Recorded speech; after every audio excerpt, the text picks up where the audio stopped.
បាទសូមគោរពជំរាបសួរបាទប្រិយមិត្តទាំងអស់ជាទីមេត្រីជាពិសេសគឺប្រិយមិត្តរបស់សង្ហា Studio បាទមួយរយៈធំនេះមិនដែលឃើញសង្ហា Studio បាន live ឬក៏បានផុសពាក់ព័ន្ធទៅនឹង sound card ទេតែឥឡូវនេះថ្ងៃនេះគឺ sound card ថ្មី mode ថ្មីបាទឈុត$150បាទឥឡូវលោកស្រីចង់ដឹងថាតើឈុត$150នៃ sound card ទើបតែចូល stock ថ្មីនេះវាមានគុណភាពបែបណាឬក៏វាមានអ្វីខ្លះក្នុង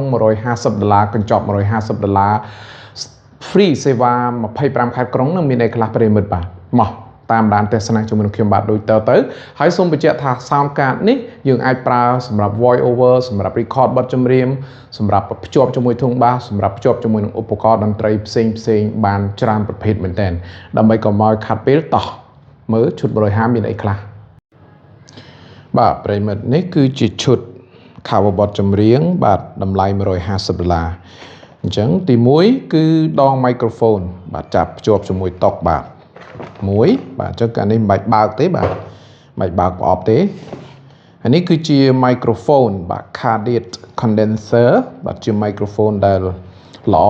តាមការបញ្ជាក់របស់ក្រុមហ៊ុនបាទយើងអាចប្រើភ្ជាប់ជាមួយទូរស័ព្ទដៃជាមួយ computer សម្រាប់ voice over សម្រាប់ធ្វើcontent ផ្សេងបានដោយល្អតែម្ដងជាពិសេសគឺការកាត់សំឡេងរំខានខាងក្រៅហ្នឹងបានល្អណាស់ចឹងកុំតន់អាលជឿសង្ហាប្រាប់បាទចាំមើលវីដេអូបន្ទាប់ពាក់ព័ន្ធទៅនឹងការធ្វើតេស្តផ្ទាល់បាទនេះគឺជា sound card បាទអញ្ចឹងឥឡូវនេះខ្ញុំបើក sound card តែម្ដងបាទខ្ញុំបើកប្រអប់ sound card មុនគេអញ្ចឹងខ្ញុំសូមបើកតែពីរទេគឺ sound card ហើយនិង microphone បាទអញ្ចឹងយើងបើកមកគឺយើងនឹងទទួលបានបាទនេះស្នោបាទបន្ទាប់មកយើងនឹងបានម៉ាស៊ីន sound card មួយណាអញ្ចឹងខ្ញុំបើកប្រអប់យកតែម្ដងបាទនេះជាម៉ាស៊ីន sound card នេះជាយើងប្រើ dynamic microphone បានស្រួលមែនតើដោយមិនចាំបាច់ពេលភ្ជាប់ជាមួយបាសខាងក្រៅយើងមិនបាច់ចាំបាច់ប្រើឌុយតតូចទេប្រិមិត្តបាទល្អមែនតើហើយខ្ញុំអាចនិយាយបានថាគឺនៅពេលដែលបានប៉ះផ្ទាល់បានដឹងថារបស់នេះគឺជារបស់ដែលមានគុណភាពបាទយើងដឹងតែម្ដងតាមរយៈទម្ងន់ហើយជាពិសេសគឺជ័ររបស់វាប្រភេទជ័រស្វិតបាទជ័រស្វិតយើងអាចប្រើភ្ជាប់ជាមួយទូរស័ព្ទដៃក្នុងការ live ក្នុងការថតហើយក៏អាចប្រើភ្ជាប់ជាមួយនឹងឧបករណ៍តន្ត្រីបានបាទជាមួយនឹង computer បានតែម្ដងអញ្ចឹងវីដេអូបន្ទាប់ខ្ញុំបាននឹងធ្វើតេស្តផ្ទាល់តែម្ដងពាក់ព័ន្ធនឹងសំឡេង sound effect ផ្សេងបាទអញ្ចឹងយើងបាន sound card មួយបន្ទាប់មកយើងនឹងទទួលបានសិភៅណែនាំបាទនេះសិភៅណែនាំរបៀបប្រើ sound card ហ្នឹងហើយខ្សែបាទនេះគឺជាខ្សែបាទខ្សែវាយើងប៉ះដឹងបាទយើងប៉ះដឹងតែម្ដងថារបស់គុណភាពមិនគុណភាពយើងគ្រាន់តែប៉ះស្បោងដែលវាស្រោបហ្នឹងក៏យើងដឹងថាវាជារបស់ដែលមានគុណភាពដែរវាមិនមែនជាជ័រស្រួយហើយឆាប់ដាច់ស្ដាងទេគឺស្វិតហើយទន់ល្មើយតែម្ដងនេះគឺជាខ្សែសម្រាប់ភ្ជាប់ទូរស័ព្ទដៃចំនួន2ខ្សែបាទនេះជាម៉ាស៊ីន sound card ហើយបន្ទាប់មកយើងនឹងទទួលបានខ្សែ USB បាទខ្សែ USB នេះគឺយើងប្រើបានពីរមុខងារទីមួយយើងប្រើភ្ជាប់ជាមួយនឹង computer បាទហើយយើងសម្រាប់សាកថ្ម sound card ហ្នឹងមានថ្មបាទអញ្ចឹងនេះ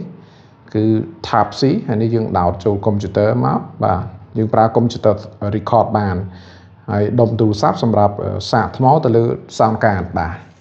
អញ្ចឹងប្រិមិត្តកុំភ្លេចចាំមើលគុណភាពដែលខ្ញុំធ្វើតេស្តផ្ទាល់តែម្ដងបាទពាក់ព័ន្ធនឹងសំឡេងeffect របស់វាយ៉ាងម៉េចបាទអញ្ចឹងសូមទេសនាបាទ microphone វិញម្ដង microphone cardioid condenser តើ microphone cardioid condenser ហ្នឹងវាមានគុណភាពបែបណាបាទប្រិមិត្តនេះបាទនេះគឺជាកាសត្រចៀកបាទកាសក្រោបត្រចៀកបាទឥឡូវខ្ញុំបើកmicrophone cardioid condenser បាទនេះ podcast microphone បាទ podcast microphone អញ្ចឹងយើងបើកមកតើវាមានអីខ្លះធ្ងន់ប្រិមិត្ត microphone តែមួយប៉ុន្តែធ្ងន់តែម្ដងបាទនេះគឺជាក្រដាសណែនាំបាទអញ្ចឹងយើងនឹងបានអីបាទយើងនឹងបាន microphone បាទនេះបាទអូធ្ងន់ប្រិមិត្តបាទធ្ងន់បាទនេះស្អាតហ៎បាទមើលរាងរបស់គេចុះបាទនេះគឺជា microphone បាទស្អាតមែនទែនហើយតាមក្រុមហ៊ុនផ្ញើវីដេអូឲ្យខ្ញុំគឺ កាត់សំឡេងរំខានបានច្រើនណាស់បាទនេះយើងប្រើដោយ HLR សម្រាប់ភ្ជាប់ជាមួយ sound card នេះយើងប្រើដោយ Type C សម្រាប់យើងភ្ជាប់ជាមួយទូរស័ព្ទដៃក្នុងការ record បាទ record សំឡេងនឹងវាច្បាស់ល្អមែនតើដូចជាអ្នកអានព័ត៌មានឬក៏ voice over បញ្ចូលសំឡេងហ្នឹងគឺត្រូវតែម្ដងបាទស្អាតធ្ងន់ប្រិមិត្តបាទធ្ងន់បន្ទាប់មកយើងនឹងបានអីទៀតបាទខ្សែនេះខ្សែសម្រាប់ភ្ជាប់ជាមួយទូរស័ព្ទដៃទូរស័ព្ទដៃបាទហើយដោតពី microphone នេះចូលទូរស័ព្ទដៃគឺ record ច្បាស់តែម្ដងហើយនេះគឺខ្សែ HLR បាទសម្រាប់ភ្ជាប់ជាមួយនឹង sound card បាទសម្រាប់ភ្ជាប់ជាមួយ sound card អញ្ចឹងប្រិយមិត្តវីដេអូមានតែប៉ុណ្ណឹងទេសូមកុំភ្លេចរងចាំតាមដានទស្សនាការធ្វើតេស្តបាទសំឡេងផ្ទាល់តែម្ដងជាមួយនឹង sound card និង microphone នេះបាទសូមអរគុណសូមគោរពជម្រាបលាបាទ